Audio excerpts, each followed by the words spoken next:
अब ये समझ लेना कि फिस्कल डेफिसिट बढ़ना अच्छा नहीं है, गिरना अच्छा है। सबसे पहला फिगर फाइनेंस मिनिस्टर जो बजट के दिन बोलती हैं वो यही बोलती हैं कि इंडिया का फिस्कल डेफिसिट इतना होने वाला है, और इसी पर मार्केट रिएक्शन भी देता है। तो जब भी फिस्कल डेफिसिट नीचे आएगा मार्केट पॉजिटिव होगा, और जब भी फिस्कल डेफिसिट ऊपर जाएगा मार्केट नीचे आएगा। ये समझ लेना, ये लिख भी लेना, नोट भी कर लेना।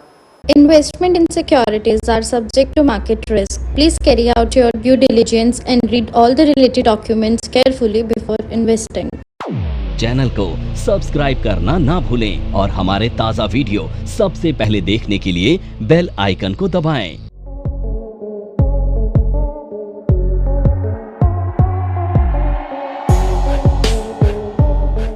देखो, आरबीआई पॉलिसी क्वार्टरली पॉलिसी होती है जो हर क्वार्टर में आरबीआई देता है, जिसे हम मॉनेटरी पॉलिसी के नाम से भी जानते हैं।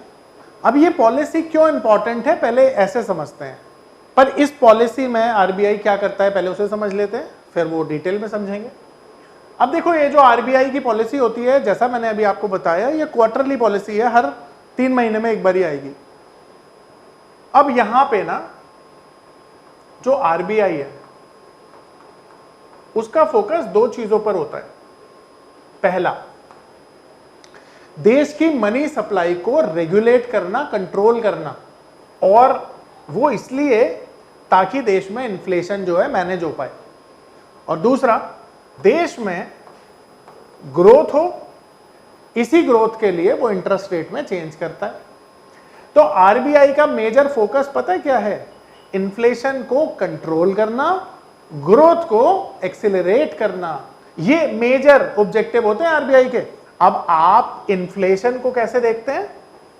कंज्यूमर प्राइस इंडेक्स और होलसेल प्राइस इंडेक्स के तौर पर आप इन्फ्लेशन को मेजर करते हैं, और ग्रोथ को आप मेजर करते हैं जीडीपी के माध्यम से।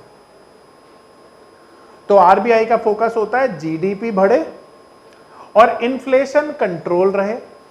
अब ये जो इन्फ्लेशन है ना, ध्यान रखना, ये ग्लोबली तय की जाती है, सारे फंक्शंस को, सारे फैक्टर्स को दिमाग में रखकर।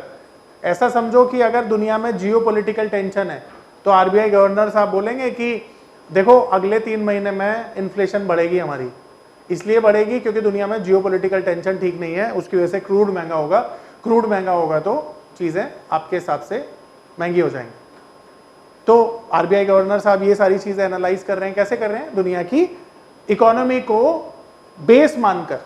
तो ठीक उसी तरह से जो आरबीआई गवर्नर साहब है ना, उनका एक बेंचमार्क होता है, यानी आरबीआई का एक इन्फ्लेशन का बेंचमार्क होता है। अब देखो, ये बहुत अच्छी चीज सिखा रहा हूं मैं, इन्फ्लेशन बेंचमार्क। अभी आरबीआई का मान लेते हैं 6% का। अब ध्यान रखो, जैसे होते ना एक ग्लास में 200 ml वाटर आएगा, 200 ml के बाद क्या होगा? वो छलक जाएगा, नीचे आ जाएगा। तो बेसिकली क्या है कि एक ग्लास की कैपेसिटी कितनी है? 200 ml की, एग्जांपल के तौर पर। ठीक उसी तरह से आरबीआई ये बोलता है कि भाई यहां तक मुझे कोई समस्या नहीं है, मेरा टारगेट है कि इससे नीचे इन्फ्लेशन रहे। पर सोचो, अगर इस 6% से ऊपर इन्फ्लेशन चली गई तो आरबीआई परेशान हो जाएगा ना। तुम सोचो कि आरबीआई क्यों परेशान हो जाएगा? क्योंकि देश की जो ग्रोथ है वो हैम्पर हो जाएगी, वो इंपैक्ट हो जाएगी। तो आरबीआई का जो इन्फ्लेशन बेंचमार्क होता है ना, आप जब भी रिसर्च करते हैं तो इस बेंचमार्क को दिमाग में रखकर करते हैं। किसी भी कमेंट्री में, किसी भी समझो क्वार्टरली मीटिंग में आरबीआई गवर्नर साहब ने ये बोल दिया कि भाई इन्फ्लेशन 6% से ऊपर जा रही है, तो अब आरबीआई गवर्नर साहब की ये तकलीफ है, यानी पॉलिसी अच्छी नहीं है। यानी आरबीआई गवर्नर साहब बोल रहे हैं 6% से ऊपर चली जाएगी। तो 6% से ऊपर चली जाएगी तो अब आरबीआई को अपना टूल यूज करना पड़ेगा। और आरबीआई के टूल क्या होते हैं? Interest rate, CRR. तो आरबीआई को अपने टूल में क्या करना पड़ेगा? चेंज लाना पड़ेगा। ठीक है, इसमें चेंज लाना पड़ेगा। और जब भी चेंज आएगा टूल्स में, जैसे मान लेते हैं जो इंटरेस्ट रेट है, ये टूल है ना, सीआरआर है, कैश रिजर्व रेशो है, ठीक है, रेपो रेट है। नमस्कार दोस्तों, क्या आप स्टॉक मार्केट में शुरुआत करने का सोच रहे हैं और क्या आपको यह समझ में नहीं आ रहा है कि आपकी शुरुआत कहां से होनी चाहिए, तो मैं आपको एक ऐसा कोर्स सजेस्ट करने जा रहा हूं जो आपकी लाइफ चेंज कर सकता है। और मैं बात कर रहा हूं NIFM का advance level of smart investor course की, जो आपकी लाइफ चेंज कर सकता है। जी हां, आपने सही सुना, NIFM आपके लिए लेके आया है एक ऐसा शानदार कोर्स जो आपको बताएगा कि किस तरह से आप स्टॉक मार्केट में सक्सेसफुली पैसा कमा सकते हैं। और ये कोर्स है advance level of smart investor. Advance level of smart investor course आपको हर छोटी से छोटी और बड़ी से बड़ी मार्केट की बारीकियों के बारे में जानकारी देता है, और ये सभी जानकारियां आपको इस मार्केट में पैसा कमाने में बहुत ज्यादा मददगार साबित होती हैं। तो इस कोर्स को करने के बाद आप मार्केट में सक्सेसफुल ट्रेडर और सक्सेसफुल इन्वेस्टर बन सकते हैं। तो ऐसे समझो कि अगर इन तीनों चीजों में चेंज आएगा तो मनी सप्लाई हैम्पर हो जाएगी। कैसे होगी, अब वो समझाता हूं डिटेल में। अब आप सबको पता है कि दुनिया में, हमारे देश में जो स्टॉक मार्केट है, और हमारे देश का ही स्टॉक मार्केट नहीं, दुनिया के सभी देश के स्टॉक मार्केट जो होते हैं वहां पे कंपनीज लिस्टेड होती हैं। करेक्ट है, लिस्टेड कंपनीज होती हैं, जैसा आप सब लोग जानते हैं। अब ये लिस्टेड कंपनी हमारे इंडिया में, मैं एग्जांपल से समझा रहा हूँ, 6-7 हजार प्लस कंपनीज लिस्टेड हैं। अब ये कंपनीज क्या करती है, बिजनेस कर रही है ना, ये इन कंपनी का काम क्या है, और बिजनेस करके यही कंपनी हमारे जीडीपी में 80% से ज्यादा कंट्रीब्यूट करती हैं। तो यही कंपनियां हमारे जीडीपी में 80% से ज्यादा कंट्रीब्यूट कर रही हैं। अब सोचो कि ये कंपनियों को बिजनेस करने के लिए किस चीज की जरूरत है, फंड्स की। अब फंड्स के लिए लोन लिया जाता है, ये कंपनियां लोन लेंगी ना। अब लोन दो तरह का हो सकता है, एक तो एक्सपेंसिव और दूसरा चीप। अब चीप लोन और एक्सपेंसिव लोन के पीछे जो चीजें काम करती है वो करता है इंटरेस्ट रेट। जब भी इंटरेस्ट रेट हाई होगा तो लोन महंगा हो जाएगा, और इंटरेस्ट रेट जब भी सस्ता होगा तो कंपनियां लोन लेंगी।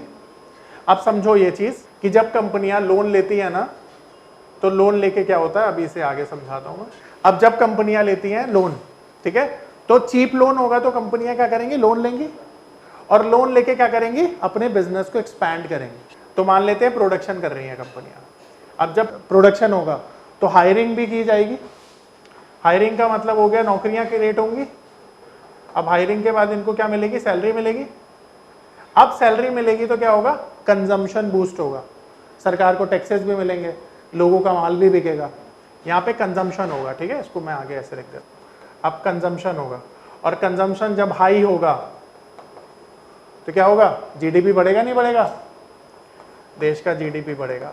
एक और दूसरा एस्पेक्ट है कि जब प्रोडक्शन भी हाई होगा तो हाई प्रोडक्शन क्या करता है, एक्सपोर्ट को बढ़ाता है, और जब एक्सपोर्ट बढ़ता है तो हमारे देश की करेंसी मजबूत होती है। तो आप ये सोचो कि ये सारी चीजें किससे चल रही हैं, और इंटरेस्ट रेट किसके हाथों में है, आरबीआई के। तो आरबीआई जब भी, अब यहां पर एक और चीज समझ लो कि मार्केट का ना इनवर्स रिलेशनशिप होता है, किसके साथ, मार्केट के साथ। किसका, इंटरेस्ट रेट का, ठीक है। अब इंटरेस्ट रेट जब भी बढ़ाया जाएगा तो क्या होगा, मार्केट नीचे आएगा, और जब भी इंटरेस्ट रेट गिराया जाएगा तो मार्केट। तो अब मार्केट लॉन्ग टर्म में कैसा परफॉर्म करेगा, अगर मान लो back to back RBI interest rate गिराता है तो लॉन्ग टर्म में मार्केट अच्छा करेगा, उसका पूरा साइकिल मैंने भी समझाया। अब शॉर्ट टर्म में भी मार्केट अच्छा करेगा ना इस न्यूज से। तो अगर इंटरेस्ट रेट डाउन होता है तो स्टॉक मार्केट खुश हो जाता है, और उसके बाद स्टॉक मार्केट में रैली आती है। तो ये सारी चीजें आपने समझी कि क्यों आरबीआई मीटिंग इंपॉर्टेंट है। अब यहां पर कोई सवाल है, पूछ लो। अब हम बात करेंगे गवर्नमेंट बजट की। अब देखो, आप लोग बजट से क्या समझते हैं, बजट से आप समझते हैं कि जो भी आप लोग कमाते हैं उसमें से कुछ हिस्सा आप खर्च कर देते हैं और कुछ हिस्सा सेव कर लेते हैं। तो जो भी ये आप एक्टिविटी करते हैं इसे हम बजटिंग कहते हैं। अब ठीक उसी तरह से सरकार क्या करती है, देश चलाने के लिए सरकार को पैसे की जरूरत होती है, और ये जो पैसा है सरकार को मिलता है आप लोगों से टैक्स के रूप में। ये पावर ऑफ नंबर थ्योरी इतनी बेहतरीन थ्योरी है कि इसे करने के बाद आप एक अलग अनुभव करेंगे और आपको लगेगा कि शायद इसी चीज की आपको तलाश थी। बहुत सालों की ट्रेडिंग के बाद, इन्वेस्टिंग के बाद आपको शायद ऐसे प्रोडक्ट की जरूरत थी जो मार्केट में आपको वो कॉन्फिडेंस दे पाए, जिस कॉन्फिडेंस के साथ आप रोज पैसा कमा पाए और जितना आप चाहें उतना पैसा कमा पाए। तो हमारी ये जो पावर ऑफ नंबर थ्योरी है ये आपको आपकी सभी इच्छाओं को पूरा करने के लिए है। और आप देखेंगे कि इस थ्योरी को करने के बाद जो आपका कॉन्फिडेंस है, आपकी जो एक्यूरेसी है, आपकी जो क्षमताएं हैं मार्केट से पैसा कमाने की, वो बहुत ज्यादा बढ़ जाएंगी। और आप देखेंगे कि जो आपने आज से पहले अनुभव नहीं किया था अपनी ट्रेडिंग के दौरान या इन्वेस्टमेंट के दौरान, आप इतना बेहतर अनुभव करेंगे इस कोर्स को करने के बाद। ठीक है, अब सरकार टैक्स आपसे लेती है, ये सरकार की इनकम है, और सरकार इसी टैक्स के पैसे को आपके डेवलपमेंट पे खर्चा करती है, ये सरकार का खर्चा है। और इसी का लेखा जोखा जो है उसी को हम गवर्नमेंट बजट बोलते हैं। यानी गवर्नमेंट बजट क्या हुआ? सरकार के इनकम और एक्सपेंडिचर का फाइनेंशियल स्टेटमेंट। अब कभी कभी क्या होता है, नॉर्मली मिडिल क्लास के साथ भी होता है ना, आमदनी अठन्नी खर्चा रुपया। तो ठीक इसी तरह से क्या होता है, सरकार के साथ भी ऐसा होता है अधिकतर कि सरकार के खर्चे होते हैं ज्यादा और इनकम होती है कम। अब जब भी ऐसी परिस्थिति बनती है ना तो इसको डेफिसिट बजट बोला जाता है। जहां पे सरकार की इनकम होती है कम, सरकार के खर्चे होते हैं ज्यादा, ये होता है डेफिसिट बजट। और डेफिसिट बजट ना हमेशा सरकार प्रोड्यूस करती है, क्योंकि हमारी जो पॉपुलेशन है वो इतनी बड़ी है कि इसके हिसाब से हमारे पास टैक्स कलेक्शन जितना आना चाहिए उतना नहीं आता, क्योंकि 40% लोग तो हमारे देश में पॉवर्टी लाइन के नीचे रहते हैं, टैक्स क्या देंगे बेचारे। तो इसी तरह से जो सरकार है, सरकार अपना बजट प्रोड्यूस करती है और कोशिश करती है कि देश में ज़्यादा से ज़्यादा ग्रोथ की जाए। इसके लिए वो पॉलिसी बनाती है, उस पॉलिसी में एक्सपेंडिचर करती है, और वही एक्सपेंडिचर ग्रोथ का रूप लेकर हमें नजर आता है कुछ सालों के बाद। अब यहां पर गवर्नमेंट बजट में ना 3 चीजें बड़ी इंपॉर्टेंट होती है। सबसे पहली चीज फिस्कल डेफिसिट, जिसे हम कहते हैं सरकार का घाटा। इसे परसेंटेज में बताया जाता है। ऐसा समझ लो कि तुमने ग्रोथ की है या नहीं की है, यह तुम्हें पता चलता है कि तुम कितना कमाते हो और कितनी बढ़ोतरी तुम्हारी कमाई में हो रही है। इससे तुम्हें पता चलेगा तुम्हारी ग्रोथ के बारे में। पर सरकार कितना ग्रोथ कर रही है, इसे पता लगाने का एक तरीका होता है फिस्कल डेफिसिट। अगर फिस्कल डेफिसिट सरकार का बढ़ रहा है तो वो वजह बहुत सारी हो सकती है, उन वजहों पे अभी चर्चा नहीं करेंगे। तुम समझ लेना कि फिस्कल डेफिसिट अगर सरकार का बढ़ रहा है तो इसका मतलब है हमारा देश प्रगति नहीं कर रहा है फाइनेंशियल तौर पे। अगर फिस्कल डेफिसिट कम हो रहा है तो इसका मतलब है हम प्रगति कर रहे हैं, हम स्ट्रांग हैं, फाइनेंशियली हम स्ट्रांग हैं। ठीक है, अब ऐसा समझ लो कि हमारा अगर इनकम है 100 रुपए और खर्चा है 105 रुपए, तो 5% का हमारा घाटा हुआ, फिस्कल डेफिसिट है। अब ये समझ लेना कि फिस्कल डेफिसिट बढ़ना अच्छा नहीं है, गिरना अच्छा है। सबसे पहला फिगर फाइनेंस मिनिस्टर जो बजट के दिन बोलती हैं वो यही बोलती हैं कि इंडिया का फिस्कल डेफिसिट इतना होने वाला है, और इसी पर मार्केट रिएक्शन भी देता है। तो जब भी फिस्कल डेफिसिट नीचे आएगा मार्केट पॉजिटिव होगा, और जब भी फिस्कल डेफिसिट ऊपर जाएगा मार्केट नीचे आएगा। ये समझ लेना, ये लिख भी लेना, नोट भी कर लेना। इसके बाद अगर मैं बात करूं तो देखो बजट में ना कुछ सेक्टर्स के लिए हम मानते हैं हमेशा पॉजिटिव बजट आता है।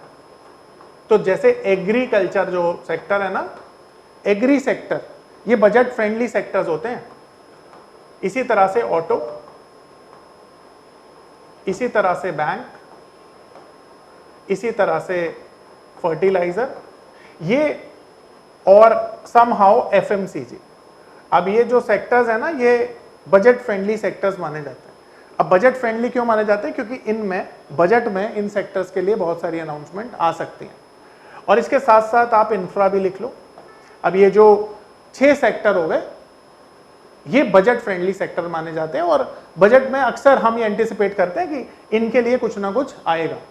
ठीक है, अब बजट में देखो 2 तरह की अनाउंसमेंट होती है। अब ये मान लो बजट है, तो बजट में एक गरीब आदमी के लिए क्या है, गरीब आदमी से मेरा मतलब है, एक मिडिल क्लास के लिए क्या है? तो पब्लिक के लिए यहां पर जितने भी मिडिल क्लास के लोग होते हैं वो चाहते हैं कि सैलरी में ना कुछ हमें डिडक्शन मिल जाए, किसी तरह से टैक्स फ्री हो जाए, हमारा टैक्स बच जाए। तो यहां पर जो पब्लिक है वो सोचती है कि भाई उनको इनकम टैक्स में कुछ रियायत मिल जाए, तो इनकम टैक्स में कुछ भी रिबेट मिल जाए वो हमारे लिए अच्छा है। भाई एक नॉर्मल लोग तो यही सोच रहे हैं। तो पिछले बजट में क्या हुआ, फाइनेंस मिनिस्टर ने सबको तोहफा दे दिया और 12 लाख पर इनकम को नील कर दिया। अब खुश होने वाले तो हो रहे हैं और नहीं होने वाले वो बोल रहे हैं 13 लाख वालों को तो टैक्स देना है। 12 लाख की इनकम तो कर लो पहले। और ये बात बोल कौन रहा है? वो बोल रहा है जिसकी इनकम 2 लाख भी नहीं है कि 13 लाख वालों को तो टैक्स देना है। जिसकी बेचारे की इनकम 12 लाख है ना, वो सोच रहा है कि यार मेरा टैक्स बच गया, मेरे को 60-70 हजार रुपए का बेनिफिट मिल रहा है, मेरे को सरकार ने तोहफा दे दिया, वो खुश हो रहा है। पर फिर भी लोग तो देखो कुछ भी बोलते हैं। पर ये स्टेप ना सच में बहुत अच्छा है। कैसे, मैं समझाता हूं। देखो ऐसा समझो, तकरीबन 60-70 हजार का जो टैक्स बचा है ना इस मूवमेंट से, इस मूव से, तो वो पैसा मान के चलो कहां पे जाएगा? कंजम्पशन में जाएगा ना। और जब कंजम्पशन में जाएगा तो एफएमसीजी के लिए अच्छा है, ऑटोमोबाइल सेक्टर के लिए अच्छा है, इंश्योरेंस के, इनफैक्ट जितनी भी कंजम्पशन स्टोरीज हैं सबके लिए ये स्टेप बड़ा अच्छा है। तो इकोनॉमी इस स्टेप के बाद थोड़ा अपसाइड दिखाएगी क्योंकि कंजम्पशन बढ़ेगा। 1 लाख करोड़ की बचत होगी किसकी? भारतीय नागरिकों की। जो 1 लाख करोड़ का टैक्स दिया जा रहा था वो बच जाएगा।